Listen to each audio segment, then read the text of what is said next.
A gun that saved lives, protected great leaders like Theodore Roosevelt, and truly changed how weapons were made. Introducing the Winchester Model 1886. But for its inventor, it was a curse in disguise, bringing ruin instead of reward. What's the story behind this legendary weapon's dark truth? One which saved everyone except the man who created it.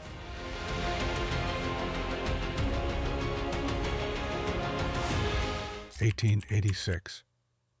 The Wild West was rough and untamed.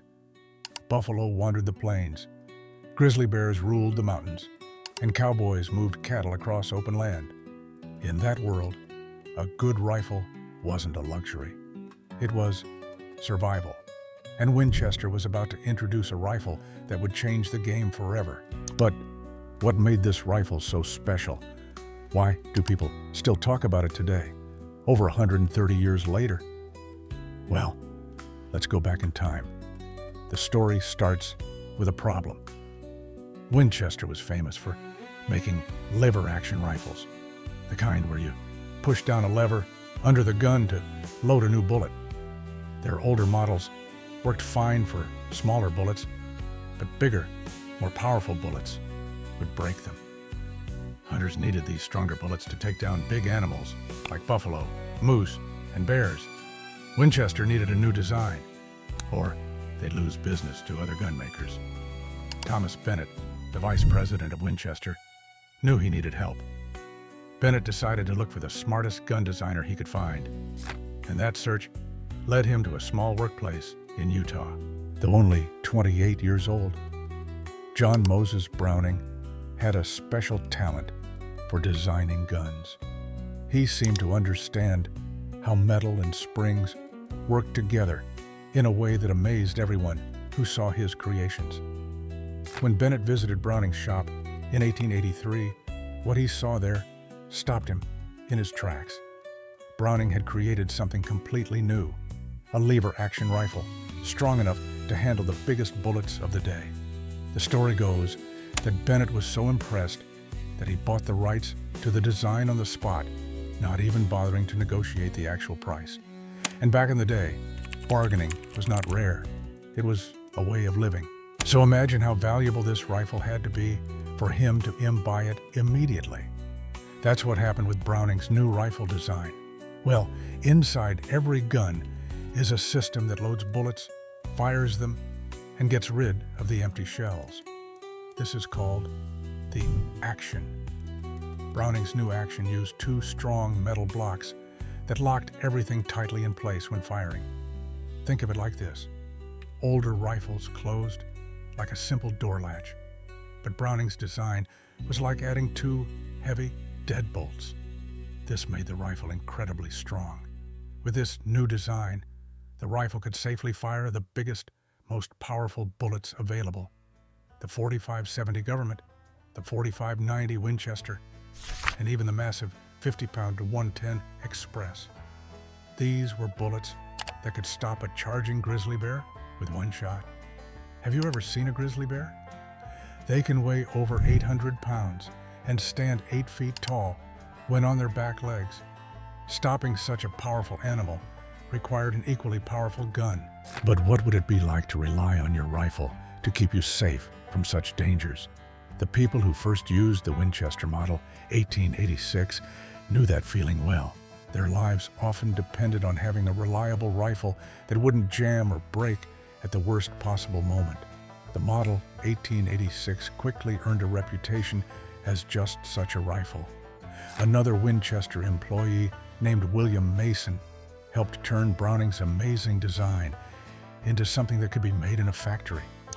Together, Browning's genius and Mason's practical knowledge created one of the greatest rifles ever made. Winchester started making the Model 1886 that year and didn't stop until 1935. For an insane 50 years, the model remained untouched and without a doubt superior to anything else you could find in the market.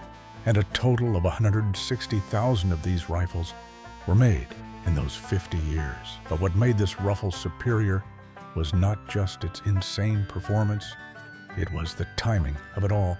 This rifle was being made from the final years of the Wild West, through World War I and into the Great Depression, and it might come across as a shock.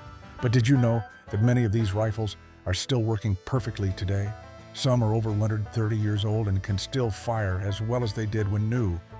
This incredible durability is one reason why gun collectors value these rifles so highly today. But its performance never came in the way of the beauty this rifle was. Winchester made them with rich walnut wood for the stock and either shiny blue or case-hardened steel for the metal parts. The case-hardening process created swirling patterns of blue, purple, and gold colors in the metal, like a rainbow trapped in steel. Each rifle was a blend of function and art. People could order these rifles in different sizes and styles. The regular rifle usually had a 26-inch barrel, but you could get shorter carbine versions that were easier to carry on horseback. There was even a rare musket version with an extra long 30-inch barrel. Customers could choose different sights, triggers, and other special features. These rifles could be personalized to fit exactly what each shooter wanted.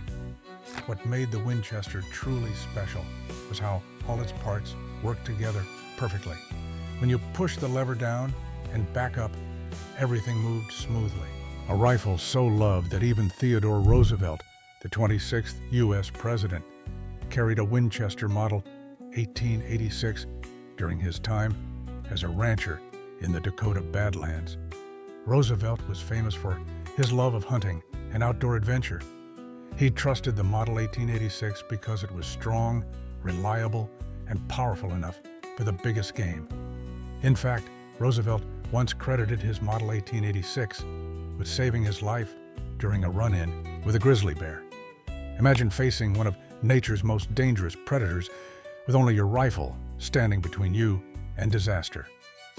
For Roosevelt and many others, the Winchester Model 1886 proved itself when it mattered most. How would you feel knowing your life depended on your rifle working perfectly at that critical moment? While the Model 1886 was mainly designed for hunting, it found its way into battle too. One of the strangest uses happened during World War I. The British government ordered some Model 1886 rifles in 45 to 90 caliber for a very unusual purpose of shooting down German Zeppelins. To truly understand why the Winchester 1886 stood out, we need to look at what made it different from the rifles that came before it. That difference started with a bold new design by John Browning, one that would change everything. John Browning's new design for the 1886 was revolutionary because of its locking block system. Previous lever actions used toggle links to lock everything in place when firing. These worked fine for smaller bullets, but could break with more powerful ones. Browning's system used two solid steel blocks that moved up into recesses in the receiver, creating a lockup strong enough for any bullet of that time. This made the 1886 not just stronger, but also smoother to operate. The lever moved with a fluid motion that became Winchester's trademark feel, strong, yet elegant. Today, original Winchester Model 1886 rifles are treasured by collectors. The rarest versions, like the musket variant with its extra long barrel, or rifles with special features ordered by the original buyer, can sell for tens or even hundreds of thousands of dollars. That's quite a change from their original price of around $20 in the 1880s. These rifles have become investments as well as historical artifacts. What makes them especially valuable is when they have a documented history. A Model 1886 that was carried by a famous lawman of the Old West or used on a notable hunting expedition becomes more than just a rifle. It becomes a direct connection to American history. Imagine holding a rifle that might have been present at famous events or carried by legendary figures of the frontier. The stories these rifles could tell, if they could speak. The appeal of the Model 1886 is so strong that modern companies still make versions of it today. Manufacturers like Morocco, Uberti, and Winchester itself produce new rifles based on the 1886 design. These modern reproductions let today's shooters experience the legendary action and power without having to find an original antique. Do you think these new versions capture the magic of the originals? Gun enthusiasts debate this question all the time. Some say the modern materials and manufacturing methods make the new ones better, while others insist the originals have a quality and character that can't be duplicated. Perhaps the most important legacy of the Model 1886 was the partnership it started between Winchester and John Browning. This team-up would create some of the most famous firearms in history, including the Model 1892, the Model 1894, and the Model 1897 shotgun. Can you think of other famous partnerships that changed history, like Thomas Edison and his companies that brought electricity to America, or Steve Jobs and Apple creating the iPhone? The Winchester-Browning partnership belongs in this special group of relationships that changed the world forever. Even today, original Model 1886 rifles in good condition can still be used for hunting. The 4570 government cartridge remains popular, now loaded with modern powders that make it even more powerful than it was in the 1800s. There's something special about hunting with the same rifle design that Roosevelt and other pioneers used more than a century ago. It creates a connection across time, linking modern hunters with those who came before them. Would you choose a modern rifle with its plastic stock and telescopic sight for practical hunting? Or would the history and tradition of a Winchester draw you to it, despite its older design? Many hunters today choose the Winchester precisely because of its connection to the past. You've probably seen this rifle without knowing it. The Winchester Model 1886 has appeared in countless Western movies and TV shows, often carried by characters who need serious firepower. Its classic profile and the respect it commands make it a natural choice for directors wanting to show a character who means business. This appearance in movies and TV has kept the rifle famous long after it stopped being made. Even people who have never held or fired a real Winchester recognize the distinctive shape of a lever-action rifle and connect it with cowboys, the frontier, and the American West. Can you recall seeing a Winchester in a favorite Western movie? There's a good chance it was there, even if you didn't notice it specifically. Important examples of the Model 1886 are kept in museums across America. The National Firearms Museum, the Buffalo Bill Center of the West, and even the Metropolitan Museum of Art all have Winchester Model 1886 rifles in their collections. These museums preserve these special rifles so future generations can see and appreciate them. But here's a twist. Despite creating one of America's most iconic rifles, John Moses Browning never became wealthy from his work with Winchester. The company paid him a flat fee for each design rather than royalties based on sales. Browning later changed this arrangement with other companies, but his early Winchester designs, including the Model 1886, earned him far less than they were truly worth. Does this surprise you? The man who created such an important piece of American history didn't get rich from it, yet Browning kept inventing, creating dozens of firearms designs that are still used today. He seemed driven more by the joy of solving mechanical problems than by money. There's a lesson there about following your passion, regardless of the reward. Another little-known fact is that the Winchester Model 1886 was so strong that when smokeless powder came along in the early 1900s, the 1886 was one of the few existing rifle designs that could handle the increased pressure. Winchester simply needed to use different steel for the barrel, and the basic action Browning designed was already strong enough. How's that for thinking ahead? Did you know that some of these rifles served in both World Wars? While never officially adopted by the U.S. military, privately owned Winchester 1886 rifles went to war with their owners, who volunteered or were drafted. Some saw action in the Spanish-American War, World War I, and even World War II in the Pacific.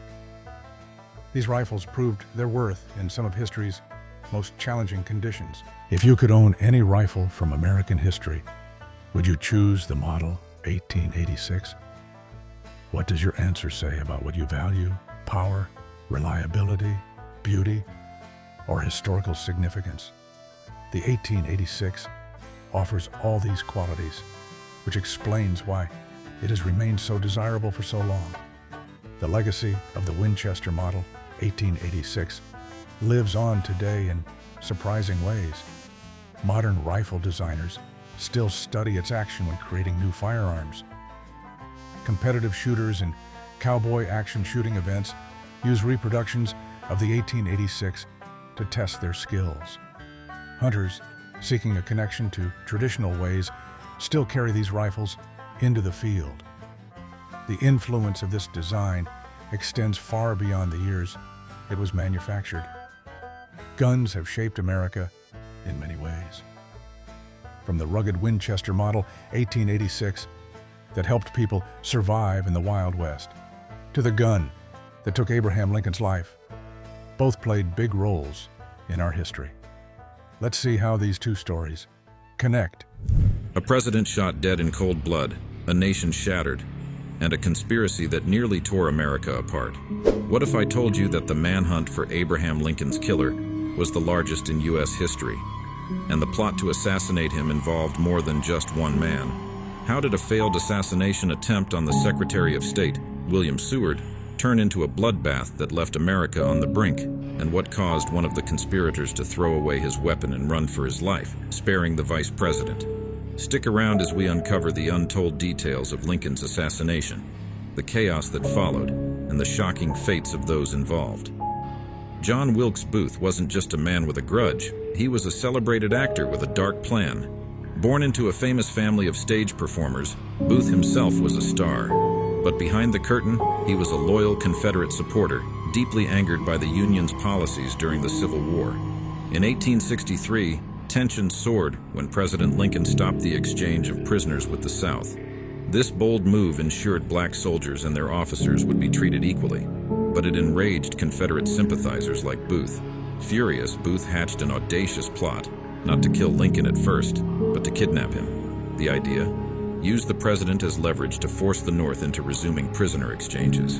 Booth wasn't alone. He gathered a band of conspirators including Samuel Arnold, George Atzerodt, and Mary Surratt, whose Washington, D.C. home became their meeting spot. Booth frequented her house, spinning his dangerous web. Meanwhile, Lincoln, unaware of the storm brewing around him, had actually admired Booth as an actor. He even invited him to the White House multiple times, though Booth always declined. The plan to kidnap Lincoln almost unfolded on March 17, 1865. Booth and his crew intended to snatch the president as he returned from a play at a local hospital, but fate intervened. Lincoln changed his plans, attending an event at the National Hotel instead. Ironically, Booth was staying at the very same hotel at the time. If he had abandoned the hospital scheme sooner, he might have crossed paths with Lincoln that night. Booth's diary reveals his growing obsession. After attending Lincoln's second inauguration, he scribbled chilling words. "What an excellent chance I had, if I wished, to kill the president."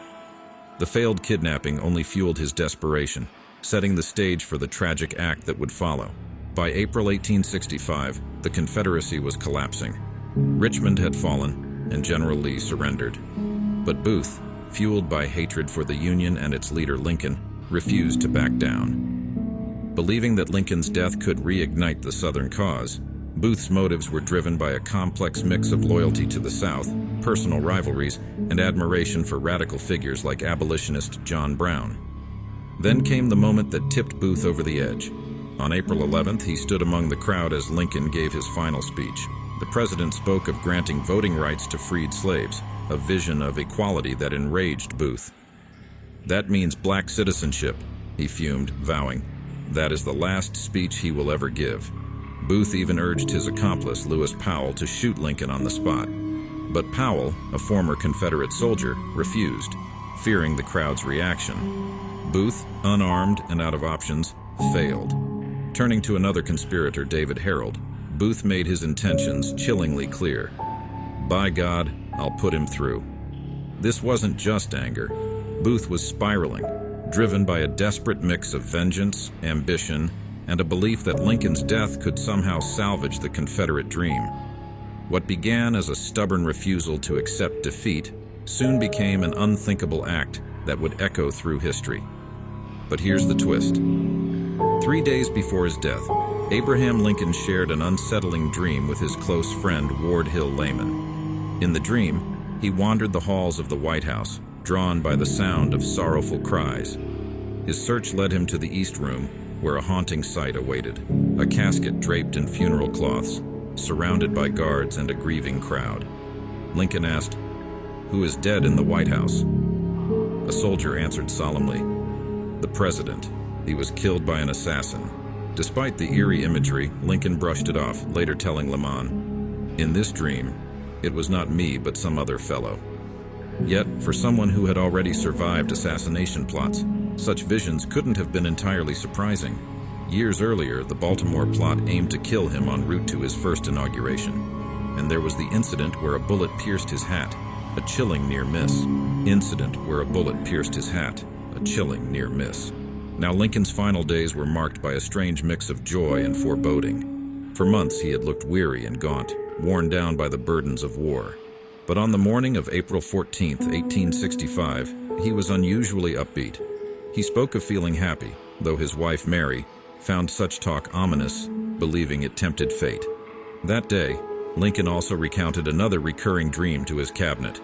He described himself aboard a mysterious vessel, speeding toward an unclear, shadowy shore. He explained he'd experienced this dream before key moments in the Civil War, victories at Antietam, Gettysburg, and Vicksburg. To Lincoln, it seemed an omen, though he didn't fully grasp its meaning. In hindsight, these dreams and moments of reflection feel like pieces of a puzzle foretelling his tragic end. Whether they were mere coincidences or a subconscious awareness of looming danger, they add a haunting layer to the final chapter of Lincoln's life, a man at peace with his purpose, yet unknowingly on the brink of his own dark and indefinite shore. But the same day began with purpose and urgency for John Wilkes Booth. At midnight, he dashed off a letter to his mother, assuring her all was well, though he hinted at his haste. In his diary, his thoughts burned with desperation.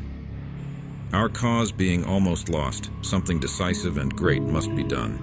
Booth, it seemed, had resolved to etch his name into history.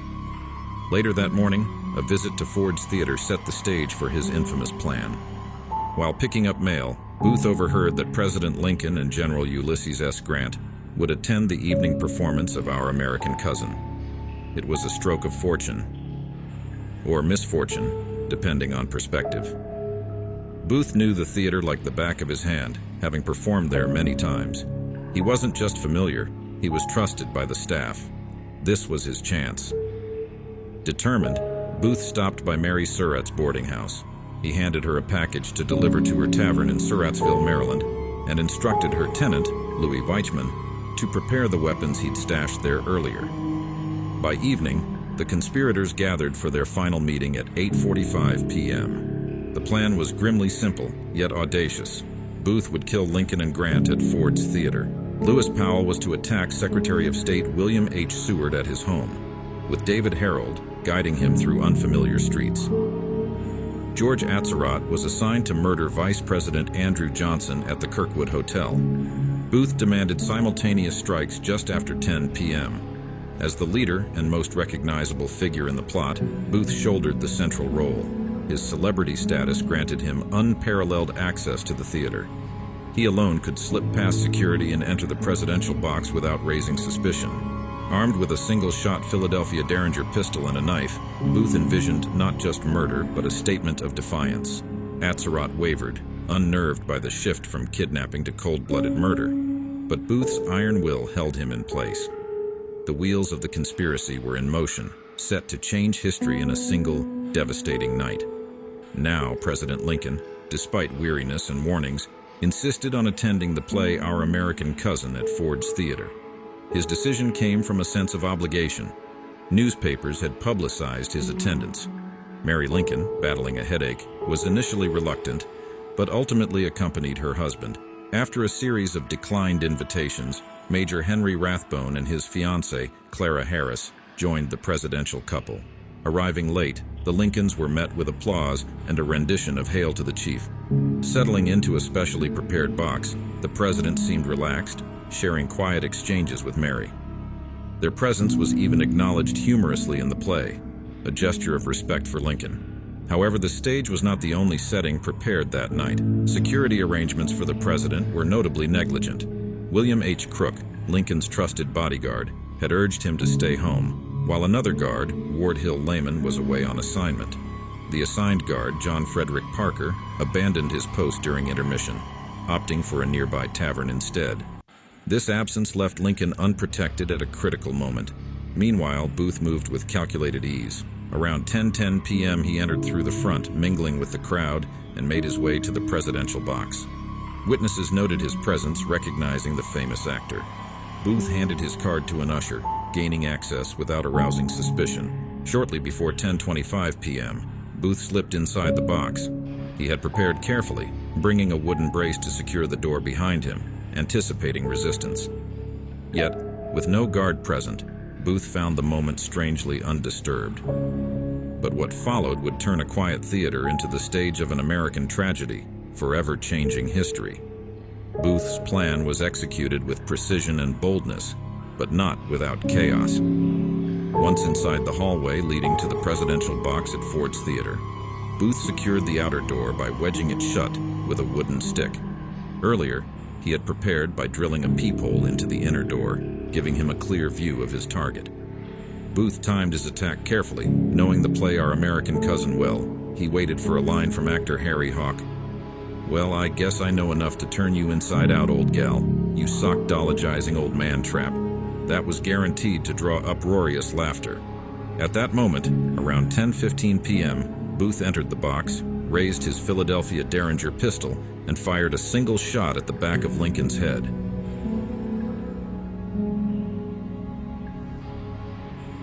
The bullet struck just behind Lincoln's left ear, traveling through his brain, and coming to rest near the front of his skull. Lincoln immediately slumped over in his chair. Major Henry Rathbone, seated with the Lincolns, turned to see Booth amid the smoke. Booth reportedly shouted a phrase, perhaps freedom, before Rathbone lunged at him. In the resulting struggle, Booth dropped his pistol and drew a dagger, stabbing Rathbone in the arm. Booth then leaped from the box to the stage, but his spur caught on the Treasury flag, causing him to land awkwardly and injure his left foot. Despite his injury, he waved his knife and yelled to the audience. Witnesses recall differing phrases, including the Virginia state motto, Sic Semper Tyrannis, or thus always to tyrants, and proclamations like, "The South is avenged." The audience, initially thinking it part of the play, soon erupted in panic. Major Joseph B. Stewart immediately pursued Booth, but the assassin fled through a side door, stabbing orchestra leader William Withers Jr. along the way. Booth mounted his waiting horse, striking aside its handler, and rode off into the night, setting into motion one of the most infamous manhunts in American history. The final hours of Abraham Lincoln's life were marked by desperate attempts to save him and moments of grief. After John Wilkes Booth's escape, the first person to reach Lincoln was a young Union Army surgeon, Dr. Charles Leal. He pushed through the panicked crowd, but the door to the presidential box was barricaded. Inside, Major Henry Rathbone removed the wooden brace, allowing Leal to enter. Lincoln was unresponsive, with Mary Lincoln holding him and sobbing. Leal initially thought the president had been stabbed and laid him on the floor to search for wounds. Only after cutting away his clothing did Leal find the gunshot wound behind Lincoln's left ear. Unable to remove the deeply embedded bullet, Leal cleared a blood clot, improving Lincoln's breathing slightly. Actress Laura Keene from the stage cradled Lincoln's head in her lap as Leal declared the wound fatal. Moving Lincoln was critical, but a carriage ride to the White House was deemed too risky.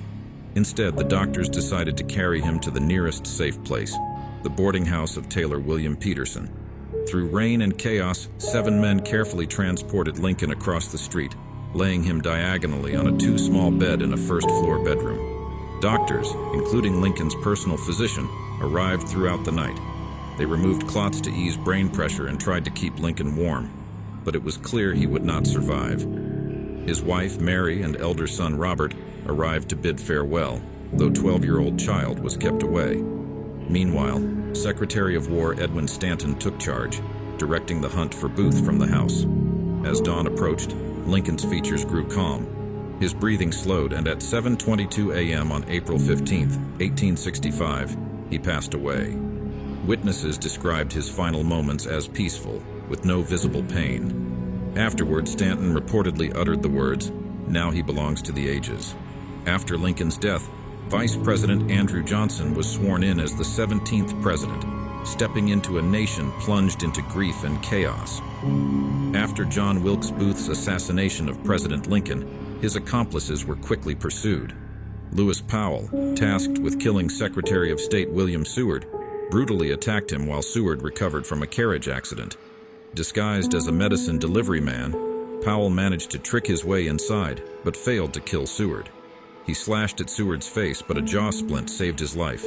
Powell then injured others before fleeing alone after his partner, David Harold, abandoned him. Meanwhile, George Atzerodt, assigned to assassinate Vice President Andrew Johnson, lost his nerve and failed to act, sparing Johnson's life. The nation's grief over Lincoln's death was intense, with tributes pouring in from across the globe. As the public mourned, Booth and Harold fled, receiving help from Confederate sympathizers, including Dr. Samuel Mudd, who treated Booth's broken leg. But the manhunt for Booth became the largest in U.S. history. Booth was eventually tracked to a farm in Virginia, where soldiers surrounded his hiding place. On April 26th, soldiers surrounded the barn where Booth and Harold were hiding. Harold surrendered, but Booth refused, shouting, "I will not be taken alive." The soldiers set the barn on fire, forcing Booth out. As he attempted to escape, Sergeant Boston Corbett fired a single shot, hitting Booth in the back of the head. Paralyzed and near death, Booth was carried to the porch of the Garrett house. In his final moments, he asked to see his hands, whispered, "Useless, useless," and died hours later. Powell, Atzerodt, and other conspirators were arrested. Mary Surratt, Powell, Harold, and Atzerodt were sentenced to death, and on July 7, 1865, they were executed. Surratt was the first woman to be executed by the U.S. government. The trial sparked controversy, but all conspirators were convicted, with some later pardoned. John Surratt, meanwhile, stood trial in 1867, but the jury could not reach a verdict, and he was released. The events following Lincoln's death continue to shape the nation's understanding of justice, leadership, and the consequences of violent political extremism. How do you think Lincoln's death affected the course of American history? Do you believe the U.S. government handled the aftermath of Lincoln's assassination well? Don't forget to like this video if you found it interesting. Subscribe for more content, and let us know your thoughts in the comments below. And if you found this story of Lincoln's assassination fascinating, you're going to want to check out our other video about Typhoid Mary, a woman whose story is just as controversial and intriguing.